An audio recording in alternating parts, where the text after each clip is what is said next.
Bismillahirrahmanirrahim. Assalamualaikum warahmatullahi wabarakatuh.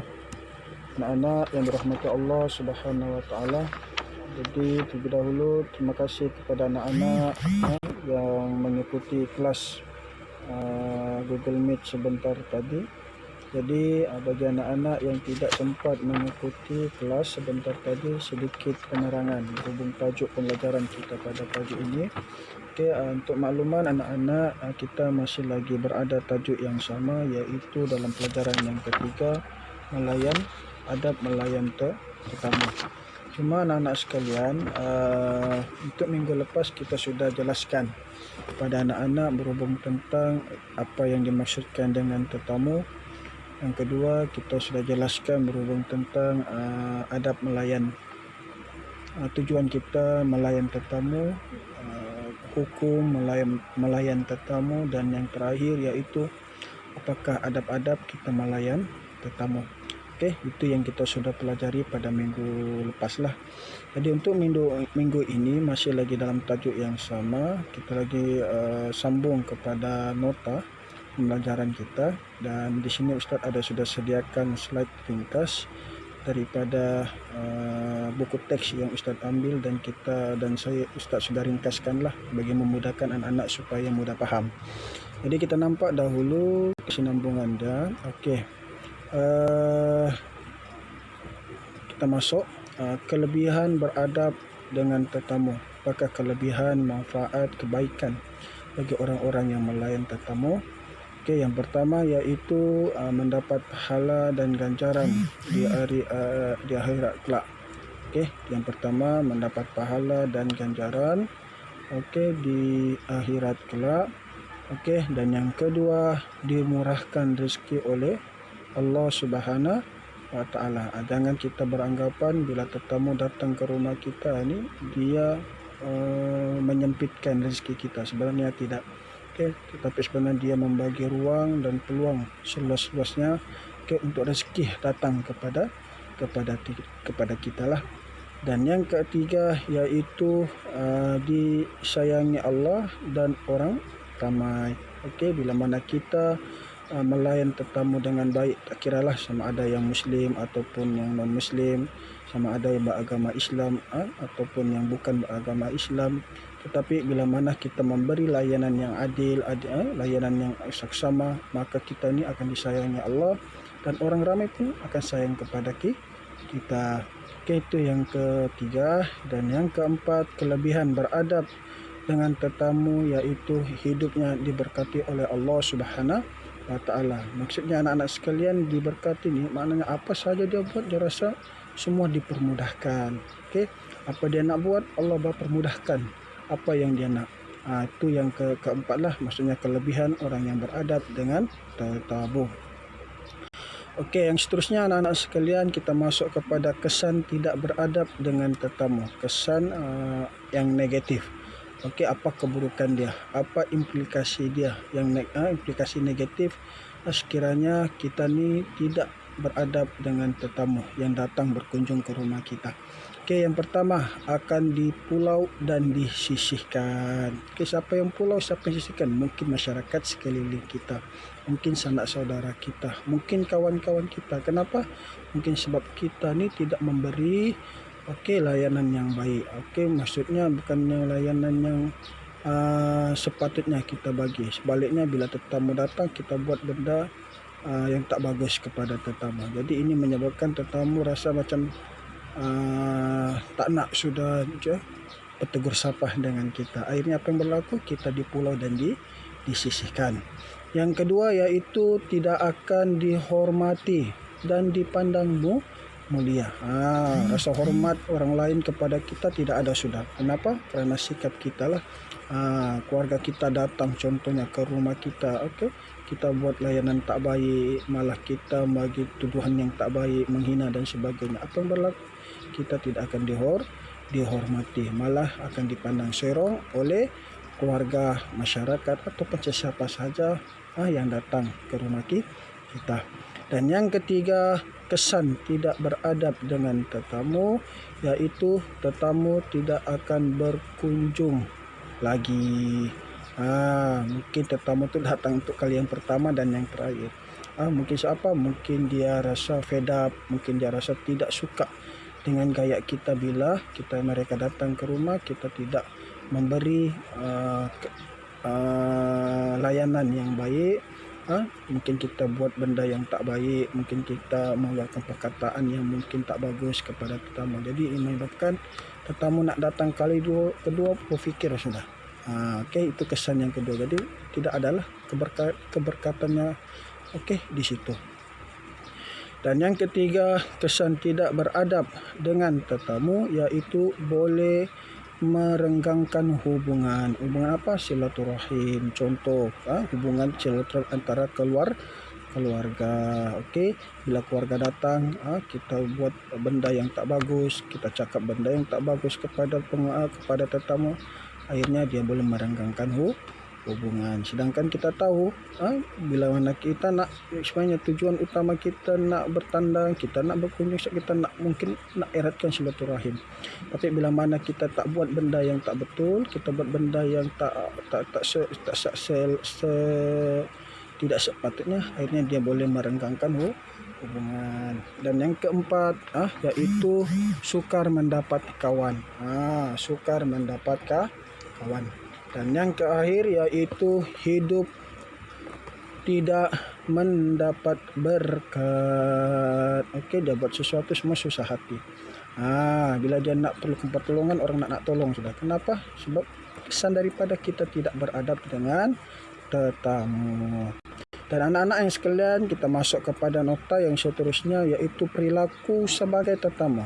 Kita inilah sebagai contoh. Bila kita nak berkunjung ke rumah orang, kita nak berkunjung ke rumah keluarga, kita nak berkunjung ke rumah kawan, ini contohnya lah, mungkin musim perayaan dan sebagainya.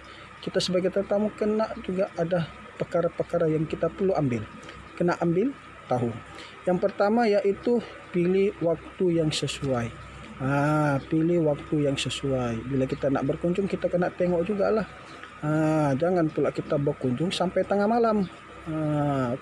Sampai satu subuh baru balik, jam 2 subuh baru balik. Itu tak sesuai. Sebab kita mengganggu tuan rumah. Mungkin kita nak tahu, mungkin tuan rumah nak beristirahat dan sebagainya. Jadi kita kena pilih waktu yang sesuai. Itu yang pertama. Yang kedua, perilaku kita sebagai tetamu, yaitu tidak bertandang terlalu lama. Berjam-jam di rumah orang. Itu janganlah. Kita pun kena tahu, mungkin ada keluarganya lain yang mau datang, mungkin tuan rumah rasa mungkin tidak selesa dan sebagainya. Jadi kita jangan terlalu lama lah. Just sekadar kita datang, kita ziarah, bertanya kabar, bertukar sapa dan sebagainya, mengeratkan silaturahim. Itu yang memadai. Bukannya kita nak tunggu berjam-jam lamanya. Itu yang tak sesuai lah. Jadi itu kita perlu kena ambil tahu sebagai tetamu. Dan yang ketiga, yaitu membawa buah tangan. Ini digalakkan lah. Contoh kita ziarah orang sakit, kita digalakkan membawa buah tangan. Kalau hari raya, boleh bawa, boleh, tak ada masalah. Kalau kita rasa nak bawa, silakan, tidak dilarang. Itu antara juga adab sebagai tetamu. Dan yang keempat, yaitu bersalaman dengan tuan rumah. Bersalaman maksudnya, kita tahu bila tuan rumah sudah jemput masuk, kita kena salam lah. Tapi tengoklah, kalau yang muslimin kena salam yang muslimin lah. Yang muslimat salam yang muslimat. Kena berjaga-jaga juga lah kan. Terutamanya sempena raya ni kita langgar ya. Jadi itu yang keempat, kena bersalaman dengan tuan rumah. Bila mana sudah kita dijemput masuk, maka kita perlu membagi bersalaman dengan tetamu sebagai tanda ucapan terima kasih. Dan yang keempat, yaitu duduk dengan sopan, duduk dengan baik dan sopan. Itu yang kelima, duduk dengan baik dan sopan. Dan yang keenam, memberi salam sebelum masuk. Memberi salam. Jadi kita tengoklah. Kita tahu kalau kita bagi salam, kan kita dalam Islam, 3 kali salam, kalau sudah tuan rumah tidak menjawab, mana kita paham itu mungkin tetamu tidak bersedia menerima, tuan rumah mungkin belum bersedia menerima tetamu. Okey, jadi cukup 3 kali kita bagi salam. Tapi kalau sudah dijemput, okey, maka kita boleh masuklah. Kenapa penting kita bagi salam? Itu sebagai tanda signal kita kepada tetamu. Mungkin yang tetamu tak tahu kita mau datang, mungkin tetamu tidak tahu kenapa kita datang. Jadi bila mana kita memberi salam ini sebagai signal kita kepada tuan rumah bahwa ada orang datang, maka ada orang yang berkunjung. Jadi kita sebagai tetamu kena buat begitu. Jangan kita pula asal main masuk saja, akhirnya tuan rumah tak tahu pun siapa kita, tuan rumah pun tak bersedia nak menerima kita. Okey, yang seterusnya anak-anak sekalian, iaitu hormatilah tuan rumah. Bila kita sudah jemput masuk, duduk. Okey, jangan semua benda kita mau tengok. Jangan semua benda kita mau cerita. Jangan semua benda kita mau scan apa yang ada di rumahnya ni. Jangan. Itu sikap yang tak baik. Sebagai tanda kita hormat tuan rumah adalah kita duduk, kita diam dan kita berborak lah. Okey. Kalau nak perlukan berceritalah benda yang baik. Okey, jangan pula kita nak buruk-burukkan dia. Okey, nampak rumahnya begini dan sebagainya. Okey, itu tandanya kita tidak menghormati menghormati tuan rumah.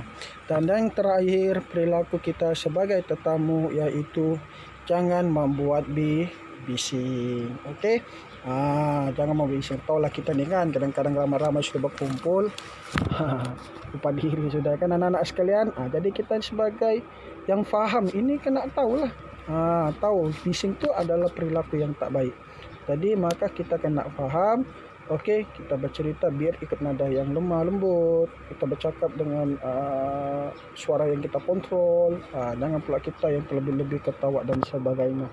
Okey, nanti akhirnya tuan rumah pun akhiran nampak kita. Okey, itu yang seterusnya. Okey, itu perilaku sebagai tetamu. Dan yang terakhir anak-anak sekalian, okey, dalam penerangan ini Ustaz nak kita nampak kepada pengajaran. Okey, apa yang pengajaran yang kita boleh ambil daripada tajuk beradab melayan tetamu. Okey, yang pertama iaitu anak-anak kita wajib melayan tetamu dengan baik. Seperti mana hadis yang Ustaz sebutkan tadi kan. Okey, dalam sabda Rasulullah sallallahu alaihi wasallam. Di situ pun ada yang menjelaskan bahawa okey, wa man kana yu'minu billahi wal yawmil akhir falyukrim dhaifah.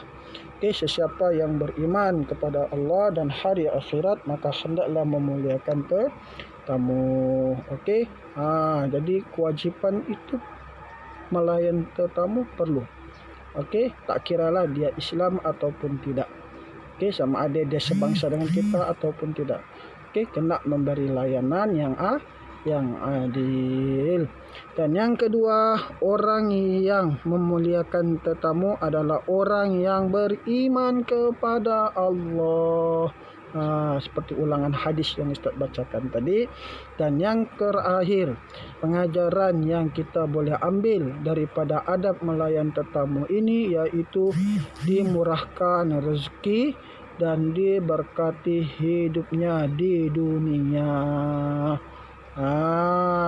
Hidup dimurahkan rezeki. Okey, macam Ustaz sebut tadi awal-awal.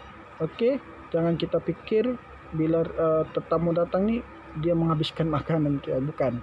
Okey, tetapi sebaliknya dia membuka ruang seluas-luasnya untuk rezeki masuk ke rumah kita kan. Dan dia berkati hidupnya di dunia dan akhirat. Okey, setakat itu saja anak-anak penerangan ringkas berhubung tajuk pembelajaran kita pada pagi ini. Moga-moga yang tak dapat sempat ikut kelas tadi ada sedikit penjelasan daripada Ustaz. Yang baik itu datangnya daripada Allah Subhanahu Wa Taala, yang lemah itu adalah kelemahan daripada Ustaz sendiri. Sekian, wabillahi taufiq wal hidayah. Assalamualaikum warahmatullahi wabarakatuh.